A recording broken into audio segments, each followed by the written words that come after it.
বন্ধ করে। মিক্সিটা ভালো হয়েছে না? একটা আছে, তাও আমি একটা ছোট নিয়েছি, কারণ বড়গুলোতে না করা যায় না। দেখো বন্ধুরা, আমি একটা ছোট মিক্সি কিনে নিয়ে এসেছি বোরোসিলের। এটা হচ্ছে বোরোসিলের, এটা 2800 টাকা দাম নিয়েছে মিক্সিটা। তো আমি এখনো এই মিক্সিটা ইউজ করিনি। এর সাথে দিয়েছে দুটো জার দিয়েছে, এর সঙ্গে দুটো জার দিয়েছে। আমার বড় মিক্সি একটু মানে কি অল্প জিনিস বাড়তে ভীষণ প্রবলেম হয়, সেই জন্য আমি একটা ছোট বোরোসিলের মিক্সি কিনেছি। এই মানে 2-4 দিন আগে নিয়ে এসেছি, কিন্তু আমি এখনো ইউজ করিনি। তো আজকের ইউজ করব মিক্সিটা, দেখি কিরকম মানে এতে বাটা হয়, সেটাই তোমাদের দেখাচ্ছি। দাঁড়াও,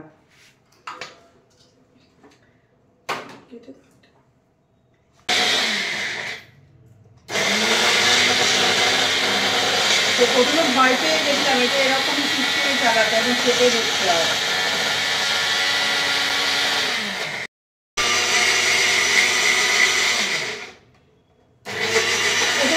অসুবিধা হচ্ছে, কারণ অন্য মিক্সি চালিয়ে আমি অভ্যস্ত তো না।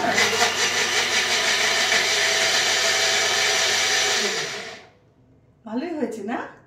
একটু করো।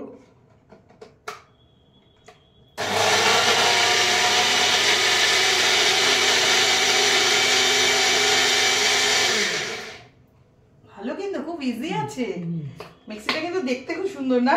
খুব ভালো হয়েছে না? বলো বন্ধুরা তোমরা আমার মিক্সিটা কিরকম হয়েছে। আমার কিন্তু একটা সাদা আছে, মানে বড় মিক্সি আছে, আমি এটা ছোট নিয়েছি, মানে কাজ করতে আমার সুবিধা, সেই জন্য আমি একটা ছোট মিক্সি এটা আবার কিনেছি বোরোসিলের। 2800 টাকা দাম নিয়েছে আমার এই মিক্সিটা। দেখি ধনেপাতার চাটনি বানালাম, এর সঙ্গে ডালের পকোড়া করব। সবাই এখন ডালের পকোড়া চাটনি খাবে ধনেপাতার।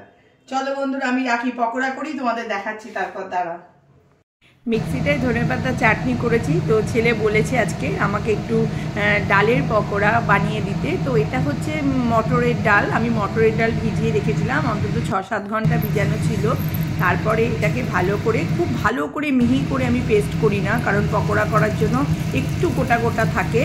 আর এর মধ্যে আমি দিয়েছি হলুদ দিয়েছি, একটু আদা রসুনের পেস্ট দিয়েছি, আর একটু কালো জিরে দিয়েছি, একটু জোয়ান দিয়েছি, আর একটু কাঁচা লঙ্কা কুচিয়ে দিয়েছি।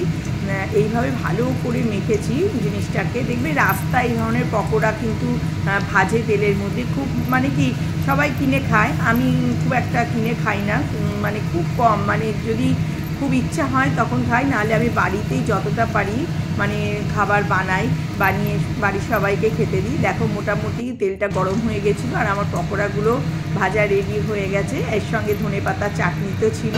তো বলো বন্ধুরা কীরকম হয়েছে আমার পকোড়াগুলো, আর আমার মিক্সিটা কীরকম হয়েছে তোমরা কিন্তু সবাই একটু কমেন্টে জানিও। চলো আমরাও পকোড়া খাই, তোমরাও বাড়িতে এইভাবে পকোড়া বানিয়ে খেও, খুব ভালো লাগবে। বাড়ির সবাইকে এরকম করে বানিয়ে দিলে তারাও খুব খুশি হয়ে যাবে। চলো এখন রাখি, টাটা, পরে আবার নেক্সট ব্লগ নিয়ে আসবো।